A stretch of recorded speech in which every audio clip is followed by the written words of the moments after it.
Welcome to the Intuitive Inc. radio show live with your host, Servet Hassan, with another inspiring author who can help you discover your true potential. Live on ClearSource Radio. Hello, everybody. It's Sunday night. The name of the show is Intuitive Inc., and I am Servet Hassan, still and always. And I've got a really good show for you tonight. It is not live, so there's no calling in tonight, but that's because we have a guest from Great Britain on the line, and he's written a book called Being Present. So that's what you're going to find out about tonight, is how to be present. It's not as easy as you think, but I got to tell you, that's really, really important. We've talked about that a lot. The name of my guest tonight is Darren Cockburn. He's been practicing meditation and mindfulness for a gazillion years, and he studied with some amazing teachers. I know there was some yoga instructions in India and some Buddhist instruction in, I think, Tibet. But he can correct me on that if I'm wrong. But he's been doing this a long time. He's a coach, a teacher, and he supported hundreds of people in meditation and mindfulness and finding that connection to spirituality. Welcome, Darren. Thank you so much for being here today. Hello. Hello, Servet. Thank you very much for having me on your show. It's good to hear your voice. Oh, well, thank you. And you too, because I know you're in England right now, right? Yeah, that's right. And I believe you're in California? That's right, California. Yes, here, beautiful Southern California. So, yes. And so for you to call in from there, that's wonderful. I appreciate you taking the time and the effort. I loved your book, Being Present. And the subtitle is Cultivate a Peaceful Mind Through Spiritual Practice. Now, I've read a gazillion million books, and so I wasn't expecting to find anything different, and I did.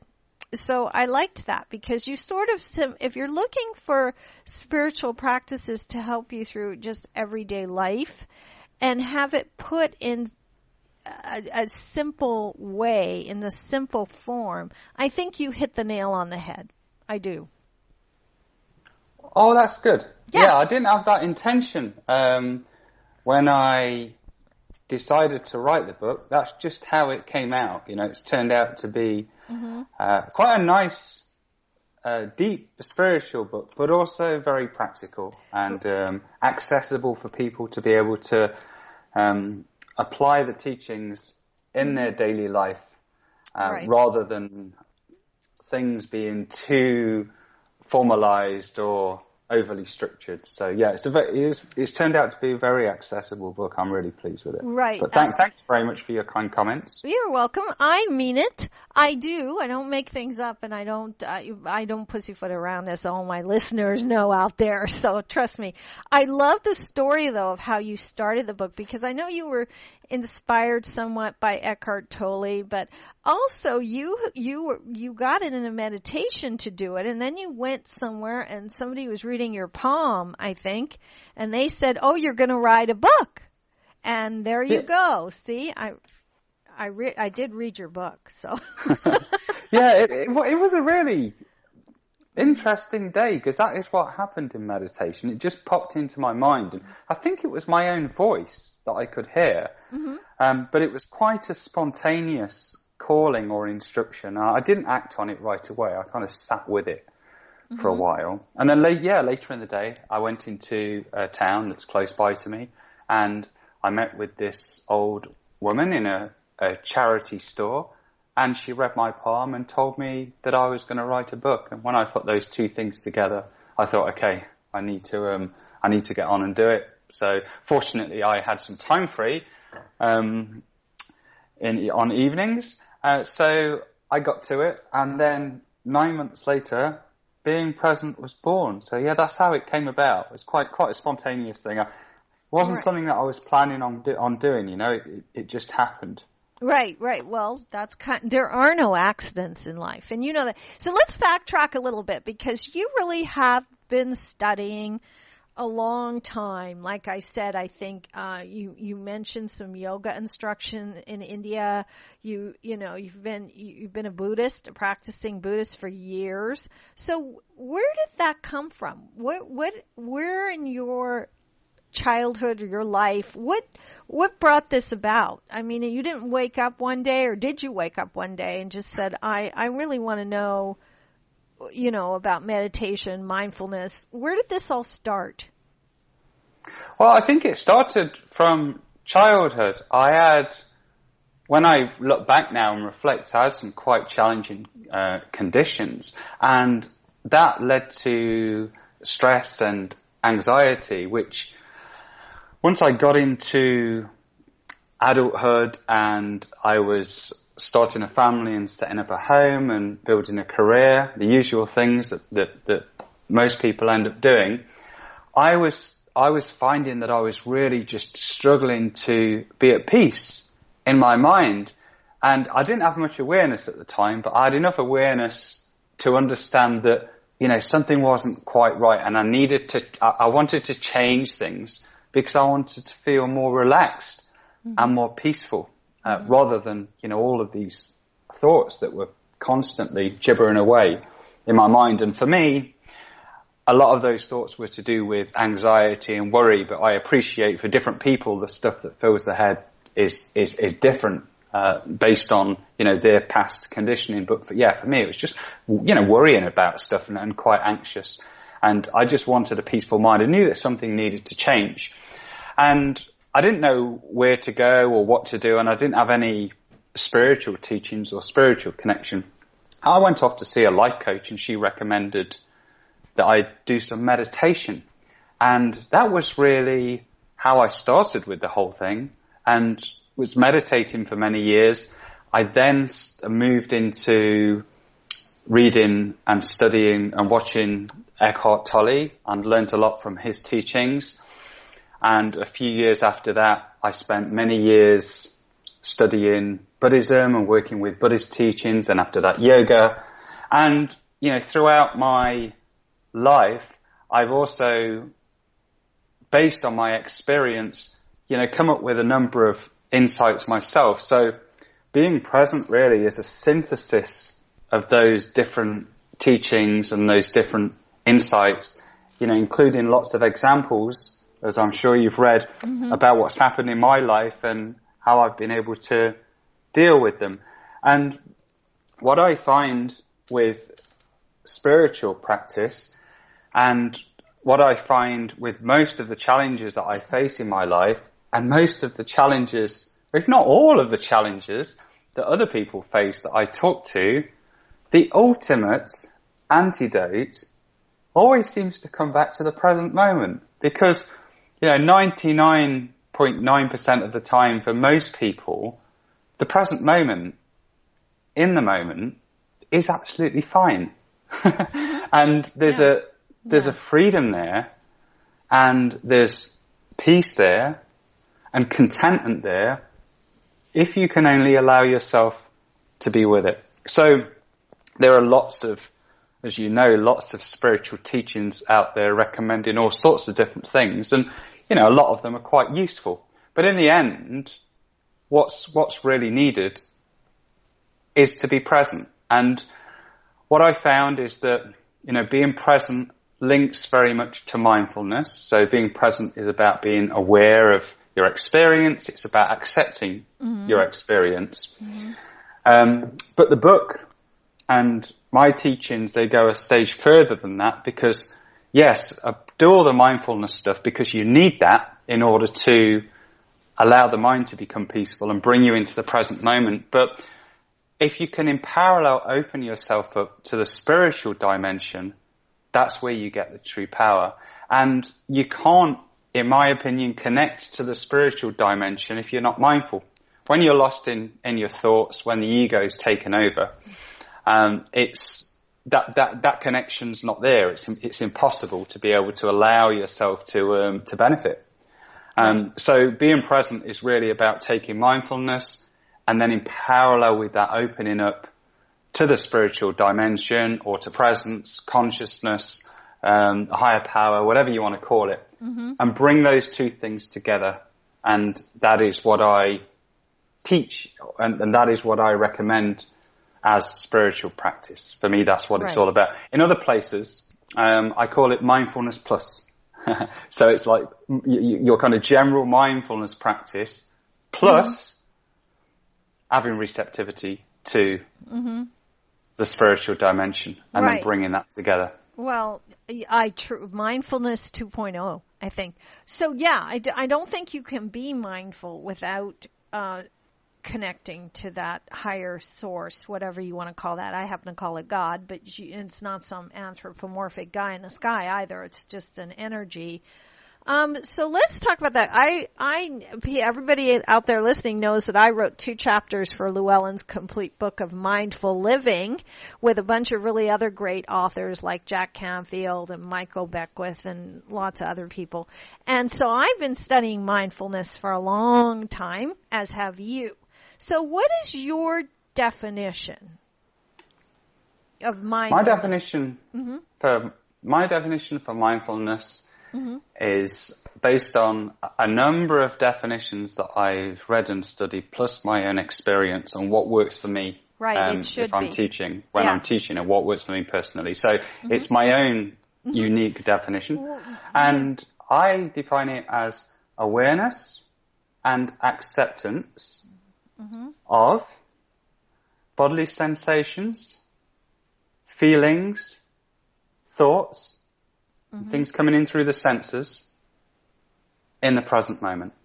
So if you break that down, there's awareness there, awareness of your experience, there's acceptance of what you're aware of, and the words present moment are in there because it's very much a present moment, real time activity that's taking place. How does that sound to you? No, it sounds wonderful. And you know what? It should be it should be your own definition, because I think that's really important to say, and it's a good point, because everybody is going to experience this differently. And that's why I think it's important that it doesn't matter what religion you are or which spiritual practice you choose, or if you choose many, as long as it works for you, you know, and that's important, I think, you know, because everybody has a different definition of things, and I think we need to take what works for us and use that. But that makes perfect sense. And it is all about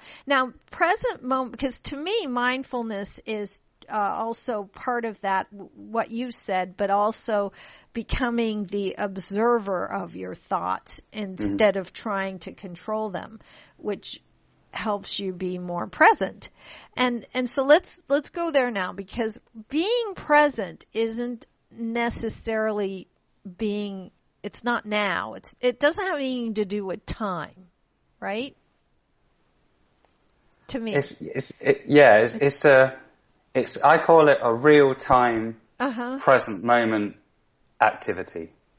So, I mean, clearly there is, you could argue that there is a little bit of time involved, because something happens in your experience and then your mind, there'll be a small time delay before your mind then responds or reacts to it. So I believe there is a small amount of time involved, but not the kind of normal time that we consider when we're thinking about reflecting on maybe what's happened, or telling ourselves stories unconsciously about what's happened in the past, and creating the future. It's none of that. It's really about what's happening, right now, this moment. Right, because there is a sense it's just not being engaged with the past or the future, which is where most people go. Yeah. And if you're not doing that, it's easy to find peace, because you're not wrapped up in what happened before and or fear of all the future. Most fear comes from fear of the future, anyway, to me, because most people are so wrapped up in, will I get the job? If I get the job, will I keep the job? What happens if I get the job and they don't like me? Will I get the man? What if he leaves me? What if he doesn't leave me? What if it's all this stuff that the ego mind conjures up. Now, you talk about the ego, but you talk about it as something not to avoid, but to not engage. Whereas I think the ego is still rather important. I do, because it's our personality. I just don't think it should be master of us. Does that make sense? Yeah, it does. And I think it comes down to definition. I think whenever we talk about the ego, it's important that we define what we mean by it beforehand, because it means so many different things to different people, doesn't it? There are so many definitions. You know, I talk about it as being the sum total of all your different identifications that you've got, all your attachments to things. Mm-hmm. Right. And you put all that together.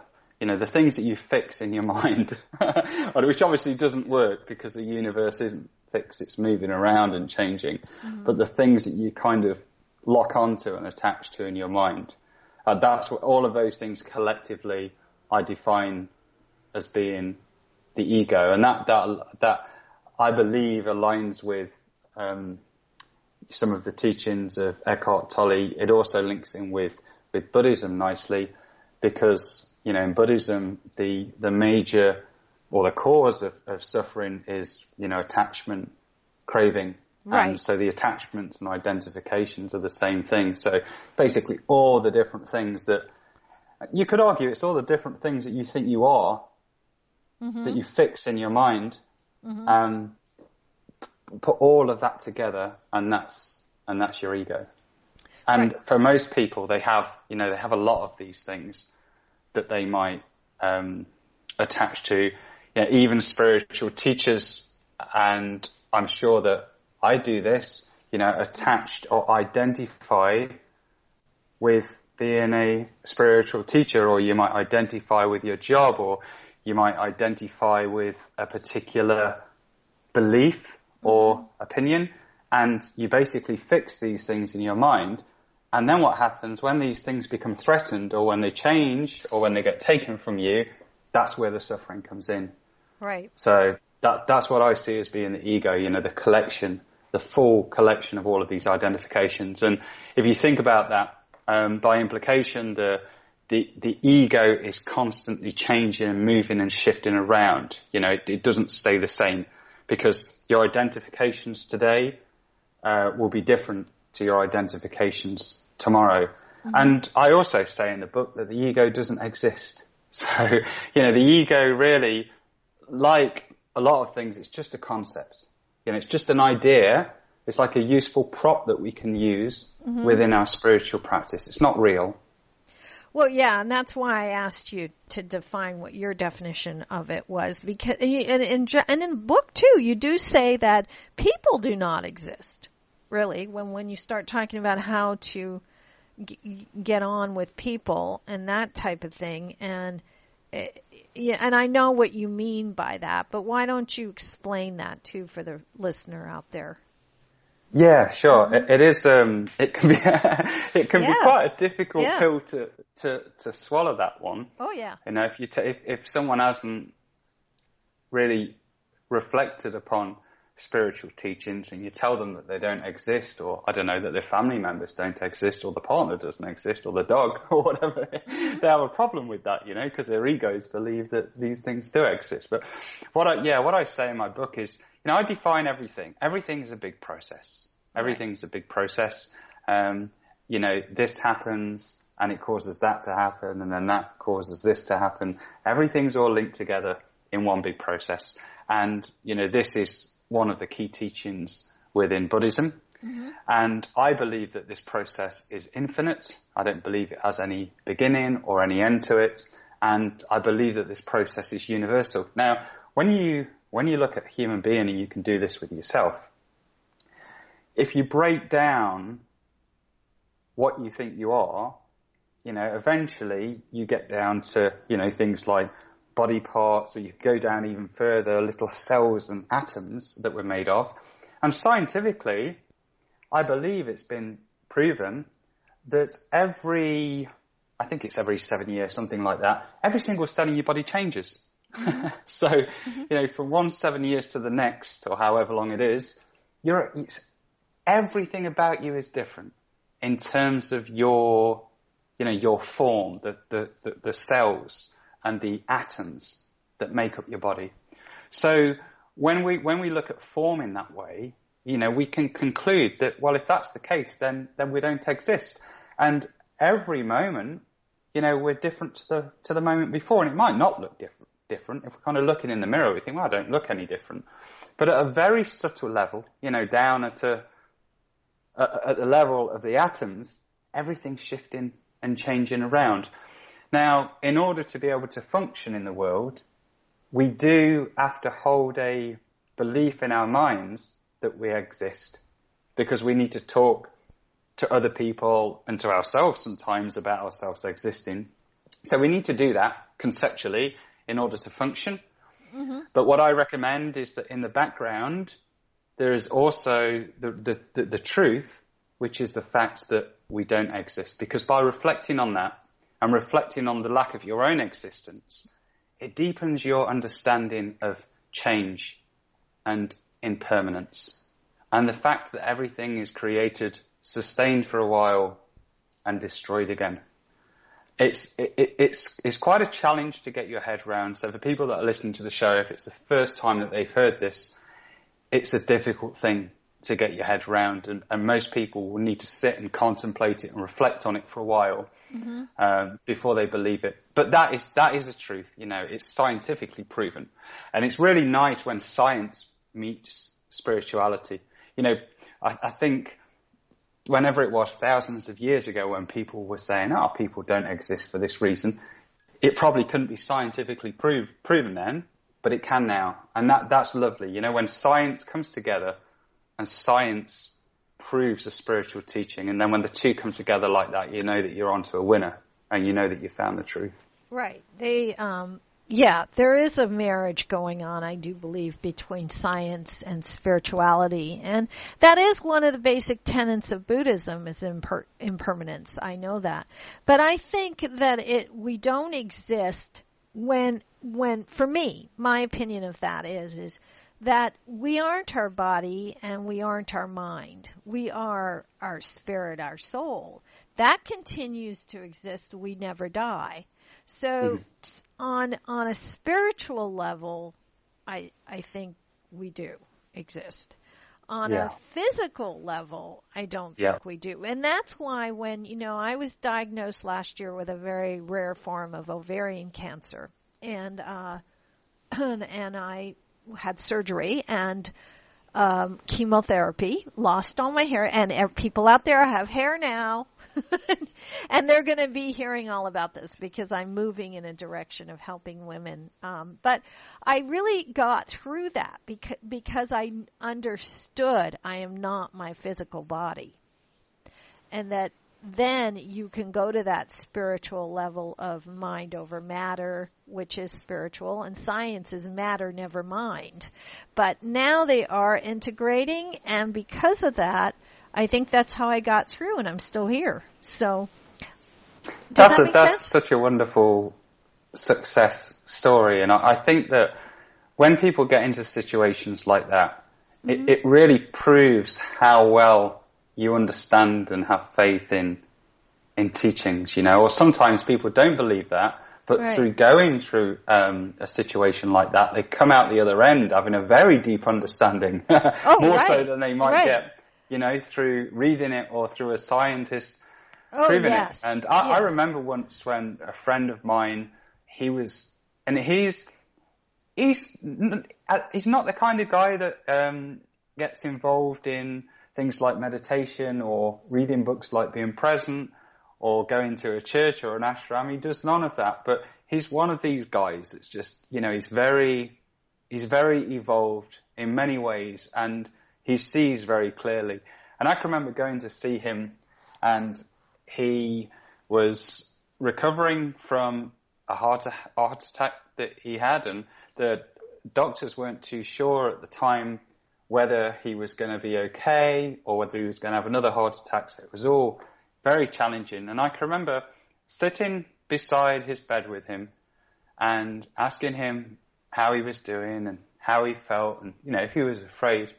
And he said to me, he said, I'm not afraid. He said, it would be obviously, disappointing, and I don't like the idea of being separated from, my friends and my wife and my family. He said, but in all honesty, Darren, he says, I'm okay with dying. It's okay. Yeah. And you could tell when he was saying that he really meant it. And he really had a very strong grasp of impermanence. And he's had this ever since I've known him.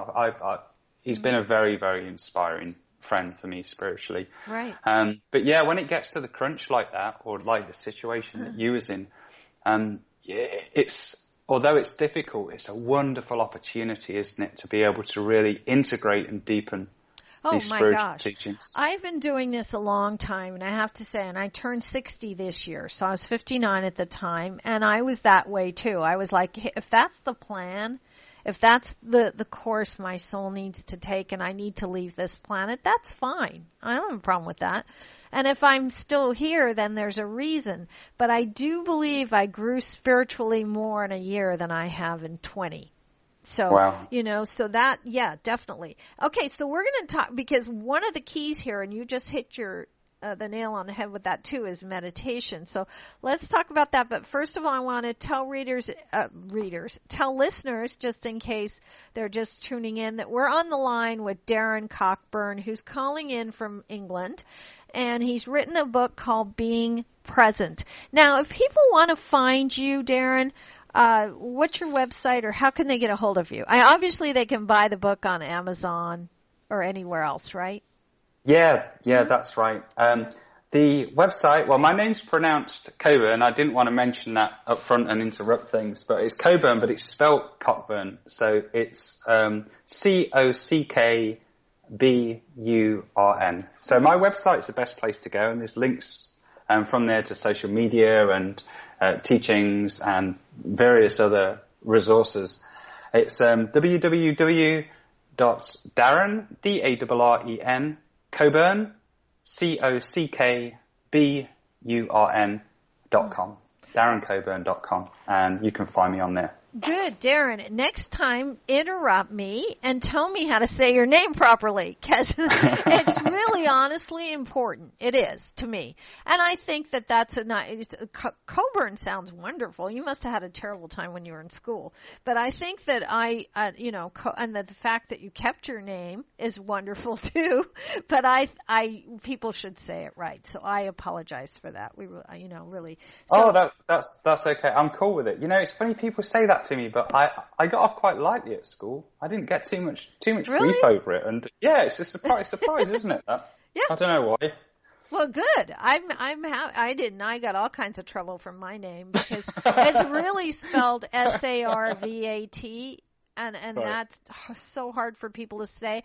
And I was born in Pakistan, and I grew up in London.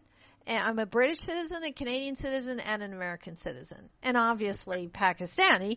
But my name means treasure because they didn't bury me when I was born, because that's what they were doing to little baby girls back then. Right. Okay. So, but names are important because mine has a story and yours does too. So if you didn't get in trouble for it, I'm glad. That's nice. I want to talk about meditation though, because I'm big on that. Really big on it. I think it's key to everything. Do you agree? For some people, I think that there are so many different ways that you can become present and that you can make progress. It's like I think I made a little bit of progress when I was traveling on the coast there where you live. Right. seeing how beautiful it is, yes. and enjoying that. And in the book, I talk about lots of different things that you can do to help yourself become more present. And meditation, I break down into different types. So I think, if I remember rightly, I include what I call planned meditation, which is a meditation that you kind of formally arrange. So let's say that you have a practice where you meditate in the morning for half an hour or whatever. That's planned meditation. Or if you say, in an hour's time, I'm going to sit down and meditate for 15 minutes. That's planned meditation. But then there's also what I call spontaneous meditation. And, an example of this would be that you're out and about taking a walk and you see something beautiful and you gaze at it or you concentrate on it. And for a few moments or a few minutes even, your mind becomes very peaceful and very concentrated. And you're achieving the same thing, but you're doing so in a spontaneous, informal way rather than, formally in a planned way, getting yourself there through, for example, sitting meditation. And I'm also a big believer in making meditations out of simple activities, because we all have simple activities to do. And, so things like washing your hands, the mindfulness stuff that you hear about, examples that they give, like washing your hands, washing the pots, cleaning, things like that can all be turned into meditation. So if you're creative, I think you can bring meditation in to so many different areas of your life. And I guess if you're present all of the time, if you was awakened, enlightened, then, life would be, in my opinion, even when you're asleep, would be one long meditation. Right. That's the goal, I think. It's like that but no, every spiritual practice or even religion, all of them, I don't know one that doesn't encourage some form of silencing and quieting the mind, no matter what they even in the Bible, I think the quote is, be still and know that ye are God. That's meditating, So I think, and there are different forms of meditation. One of the things I liked that you did, I meditate every day. I can't. I'm a wreck by noon. I'm bumping into walls if I don't meditate. So I have to, and I've been doing it for it would be like not taking a shower or something. I would feel icky if I didn't meditate. I would just feel, ooh. But one of the things I liked in the book is that you actually talk about different types. And you talk about coming in and going out of meditation too. Because I think people don't understand that if you just sit down and rest and quiet your thoughts and you get up the same as you were when you sat down, then you're actually you're not meditating, you're just resting. Right? Yeah. No. Yeah, I think the way that you go into meditation, the way that you come out of meditation is really important. Often, if your mind is really quite busy, which is the case for most people, when they sit down to meditate, then their mind's going to be racing for a little while before it settles. So, why not take an opportunity before you sit down just to relax, have a cup of tea, gradually step yourself down. This might just be like 2 minutes or 5 minutes, or if you have more time, 10 minutes or so. But just get yourself into a, more of a quiet, frame of mind. You see, another option is switch off all your devices, your internet-enabled devices, put them onto airplane mode, go and water your plants mindfully, and then sit down and do your meditation.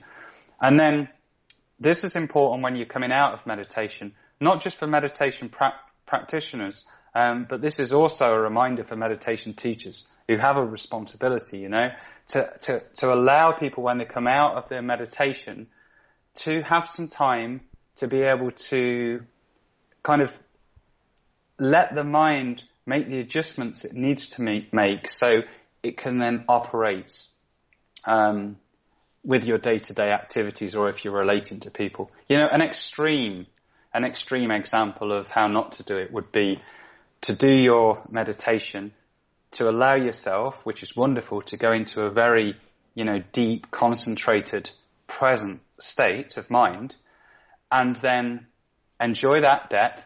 And then if you have like a meditation timer, as soon as that buzzes, you then literally take your phone, switch off your airplane mode, and then allow notifications and difficult messages to come in at you. Because, if you do that, your mind's not going to be ready to be able to function and to be able to cope. When people get really, really advanced with spiritual practice and meditation, in a way, it's not as important because they can manage themselves better.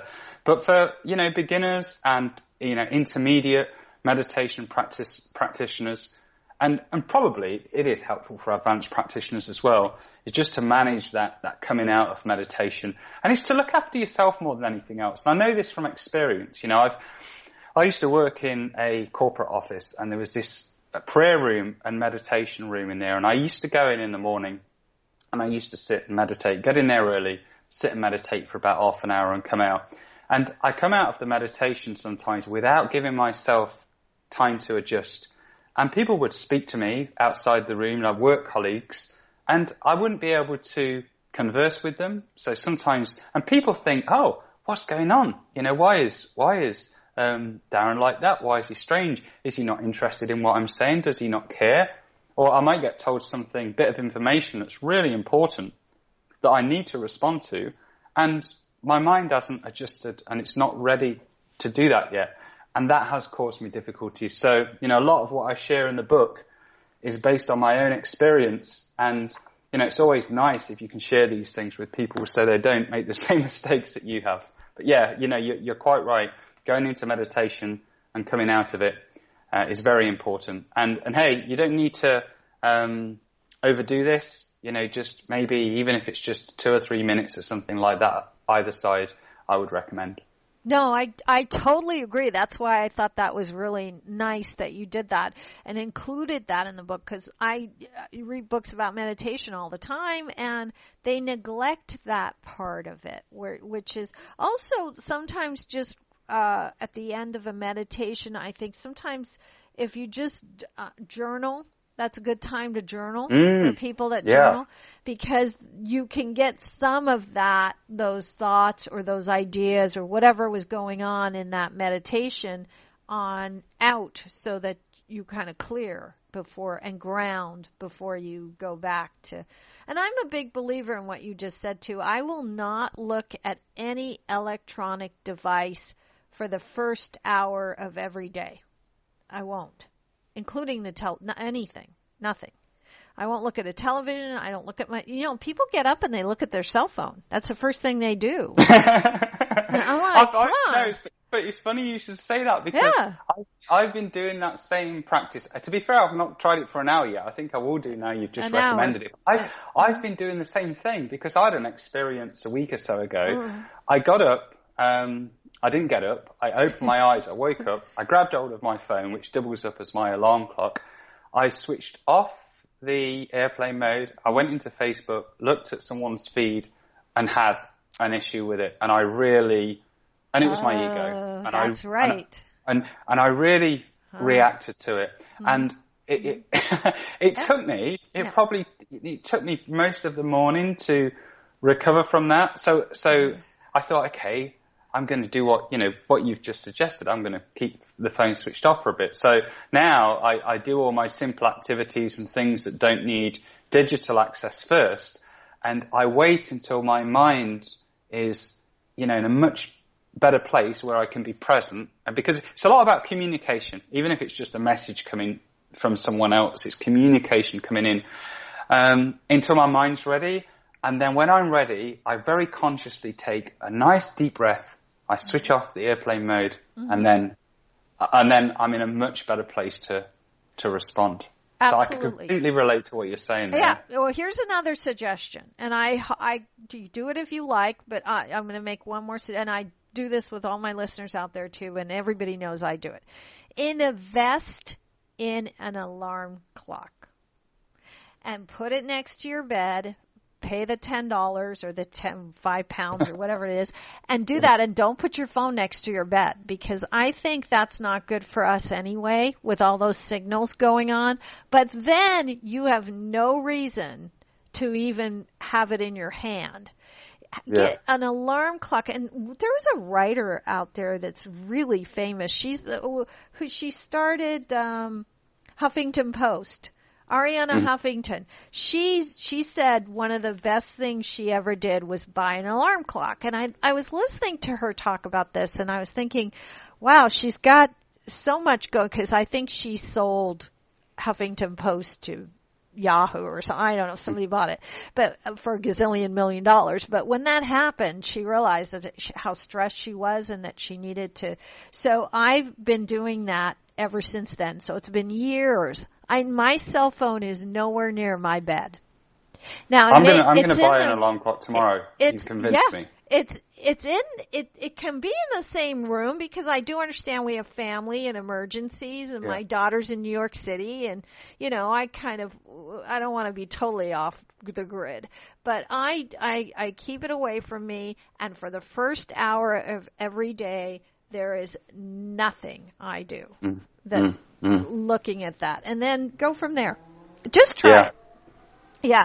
Anyway, so meditation, I take it you've been doing for a long time, and I highly recommend it. But like you said, it doesn't always have to be.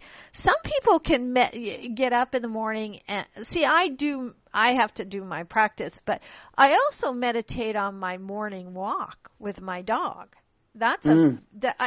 People say, can we walk with you? And once in a while I don't mind, but really no, you can't. Because I'm off in another world, I meditate when I walk. I meditate and like you said, doing dishes, whatever. That's always a good thing to do. But I highly recommend for most people out there that they try to take 10 minutes even a day at the same time in the morning, just to be with themselves, right? I think that's a really good recommendation because, a lot of people, when they do try it, it does work for them.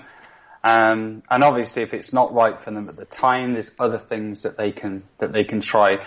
Because the watch out when it comes to the spontaneous meditation is that you can use it as an excuse and say you're meditating when actually you're not. So people might ask you, they might say, oh, do you meditate? I don't need to meditate. I don't need to sit down on a cushion. I'm doing it all day. But actually, they're not doing that. But they're using that as an excuse within their minds to make themselves feel like they're meditating, but they're not actually even doing the spontaneous meditation. So you do have to be a little bit careful with completely letting go of formal structured practices. I like yourself, I have benefited so much from having a regular, daily, structured meditation practice where I'm meditating first thing in the morning. That has helped me so much. And I think the challenge for a lot of people is creating space and making the time to do it. When I'm coaching people, they'll often say, oh, I don't have time to do all this stuff. And I say, okay, well, just stop some of the stuff that you shouldn't be doing. And use that time. Yeah, exactly. Because we all do stuff that harms us, even if it's certain thought patterns. But for most of us, we do activities that we shouldn't be doing. Sometimes they're only very subtle, but they take time. And there's not one person that I've talked to that I've suggested that they do things like this, and we've not been able to find the time for it. Right, I agree. I stop in other stuff that's unhelpful. So it's you end up winning twice with that. You get to do your meditation and you stop harming yourself. Right, exactly. That's a good deal. Yeah, and people wouldn't say I don't have time to brush my teeth. That's what I tell people. You find time to do what's important, what's not. And I had one client, a man that just was not going to do it. But I said to him, fine, just wake up in the morning. And when you wake up in the morning, before you get out of bed, just say something along the lines of, God, you're in charge, or something like that. And he could do that, and that worked, because then that made him sit still for another minute or two. So even if it was, I think 5 minutes of meditation a day, even if it's at the same time and you really are meditating, can change your life. So I'd rather someone do 5 minutes a day every day than do 20 minutes once in a while. Does that make sense? I completely agree with that. And in the book, there's a whole chapter, that there's about 30 pages or so dedicated to meditation. And that is based on learning meditation from lots of different places, lots of different religions, and my own experience. So I've tried to take what I've learned over the years and distill it all down into a single chapter. So you've just got the pithy, right. And you did a good job with that too. And you know what? The name of the book, everybody out there, is Being Present. The author that we're just talking to right now is Darren Cockburn, and I said his name wrong a dozen times before that, so I'm fired, but that's okay. We'll just keep going. But there's also a whole chapter on addictions, where you can gain freedom from those addictions if you implement being present, and that's all explained in the book as well. There's a lot more to the book than just being present is a whole lifestyle. It's not just it's about well-being, it's about mindfulness, it's about many different things, and you took all of them and you kind of condensed them into one book. Was that the goal? Well, there wasn't a goal. This is just what was created. It was very. It's good. It was a very spontaneous thing. I think maybe subconsciously over the years, my mind has just been doing this because I like structure. One of my strengths is I'm able to structure things. So I think my mind had just been doing that. It had been taking all these different teachings and experiences, and in the background, without me knowing, it was putting them all into a nice 12-chapter structure, and that's how the book was created. But it feels right, there's a section in there on the body, people and relationships, and as you say, meditation, addictions, and things like creating more space and stillness in your life, acceptance, and some tips on how to deal with spiritual teachers, religions, and getting involved in religious movements. I've had some experience of that. Got a bit of experience of that. So there's some pointers in there for people, because when people get onto the path, it can be quite overwhelming. So, yes. I've shared my experience, and I'm hoping that will help people along their way. Right, I do. I read that part. I read the whole book. So yes, and I did like that too, because I know I get people, they'll say, well, the Course in Miracles says the opposite of love is fear. And I'm like, no, the opposite of love is hate, and the opposite of fear is peace of mind. And they go, oh yeah? And I'm like, yeah, think about things. Like, if you want to believe that, that's fine too, but I don't. So I think it's important to make that point that you're making about spiritual teachers and religions and things like that. It's an excellent book. And we're winding down, Darren, so I'm just going to say, do you think that you were guided to do this? Do you think that that we all are guided in some way to be on the path or a path? I do. What I believe is, as I said earlier, there's one big interconnected process that we're a part of. So we're all little processes within the big interconnected process. And I believe that the big process, the universe, the form-based universe, is guided, and it does contain certain fundamental truths. Just very quickly, it has an order to it. Right. This is why when you look at the religions, you get things like tell the truth, be generous, be kind, all of these things. You look back thousands of years and these things work. So there is an order to it, which means that there's some kind of intelligence behind it. Now, I don't know what it is. I don't know whether it's part of some simulation. I don't know what's going on. All I know is that it's a big process, an infinite process. I know that everything is all connected together, either directly or indirectly. And I know that there is some intelligence behind it because it's orderly, and you can work that out from your own experience. And on that basis, I believe that, yes, I was guided by the intelligence within the process, which people have various names for, but that's the way that I see it.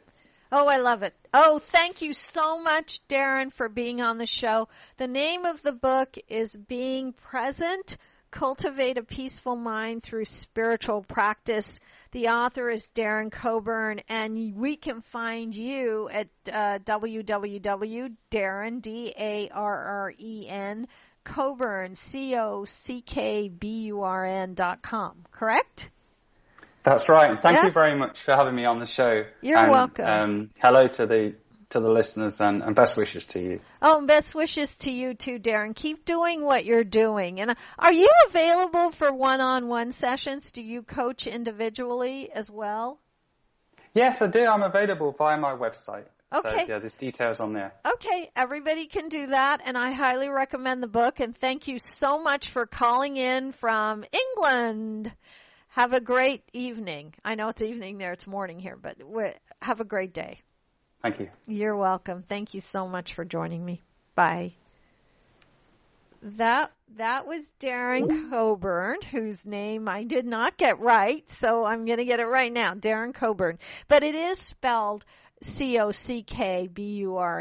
So, and he never had a hard time in school, which is great. But anyway, he's a wonderful guest, and the book is really good because it's not just about it's about being present, but he touches on so many different timelessness, simplicity, addictions, people, all these things, meditation, all that other kind of stuff as well.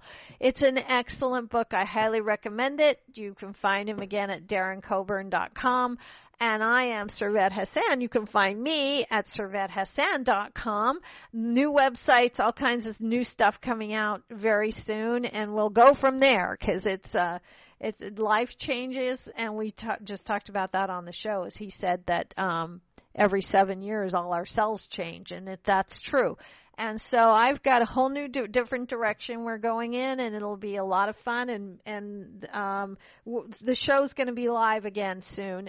Every once in a while I have guests from South Africa, from Great Britain, and all over the world. So this was really a great show, and I have to end it the way I end all of my shows, which is be you to the full, because that's what's really beautiful. And if you are being you to the full, then you're being present, because you have to be, and just stay to your truth, and things come to you easily and effortlessly. Again, I'm Servet Hassan. I'll be back again live next week. Love you all. Take care. Be you to the full.